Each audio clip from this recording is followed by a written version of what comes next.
we did here is we just measured from the bottom of the freezer to the top of the lid and cut them to length. I'm just lining up the corners to make sure it fits evenly. Sweet, so we're just going to glue these on and then fix the first panel in place.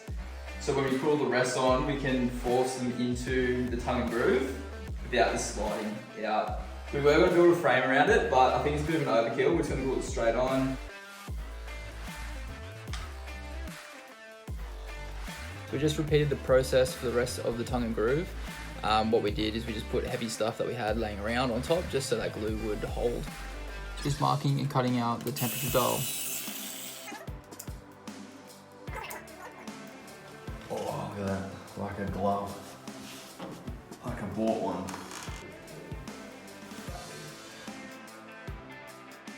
Sweet, so we've got this timber laying around. What we're going to do is we're actually going to fix it to the top of the freezer here. We're going to screw it in just because I know there's no electronics in here. Well, I hope there's none in here. So we're going to cut it to length and then we're going to clad it as well with timber. So it's going to look symmetrical all the way around with our timber cladding it. Sweet, let's rip in. So with the timber I'm using here, I'm just cutting 45-degree angles, miters for the corners. I just measured the length of the freezer and then I installed the timber on the front face and screwed it all together with batten screws. Once I did that, I started completing the cladding around the sides. I didn't miter those joints, I just butt screwed those in place.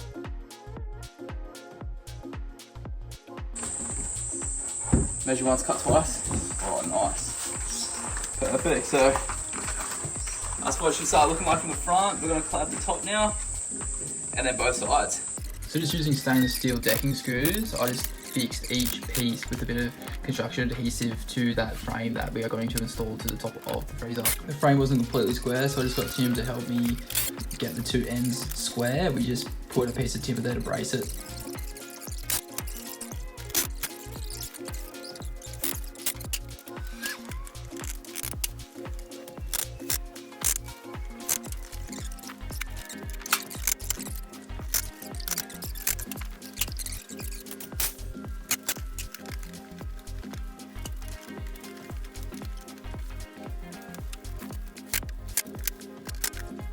Alright, so I've just taken off that first bit that I glued. Rookie mistake, but probably should have screwed it or fixed it to the top of the lid first, because if we didn't do that, we're going to have to put it in our nice finished product. So we've taken that board off, that first board. We're going to quickly just fix our lid down. I'll make sure the spacing's even on each side. Alright, firing screws in.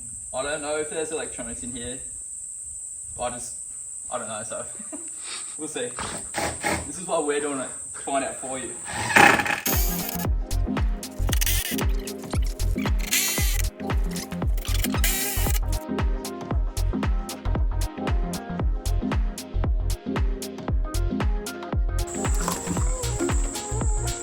Hold that side. Just like push it towards me. Yeah. And then we're gonna go Slider. Yeah. So what we did, we just added a lot of construction glue to both sides. And then we would just put a ratchet strap around it and tightened it. It was a bit annoying trying to get all the pieces level. Trial and error, we finally got there.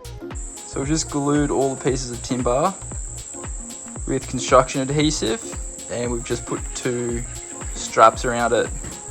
Got that nice and tight, so just waiting for the glue to dry, probably wait overnight.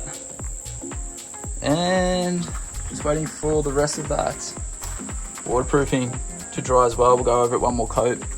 It's not really liking the silicone, so all the corners and holes that we filled, it's kind of beating off that. So what we'll do is we'll just make sure that it dries and then we'll just do another layer. We've still got the straps in place, gonna leave that on there for 24 hours just for all that construction glue to dry. Come and have a look inside. We've got it plugged in, it's still working. All the screws that we put into the old girl didn't break it, so you can hear the compressor running, but the light's working. Besides that, I can hear everything working.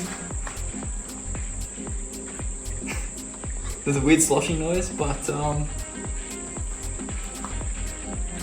there's no leaks. Yeah, make sure you comment and tell us what you think as well. So we can adjust the temperature here. We made sure that the vent was exposed as well.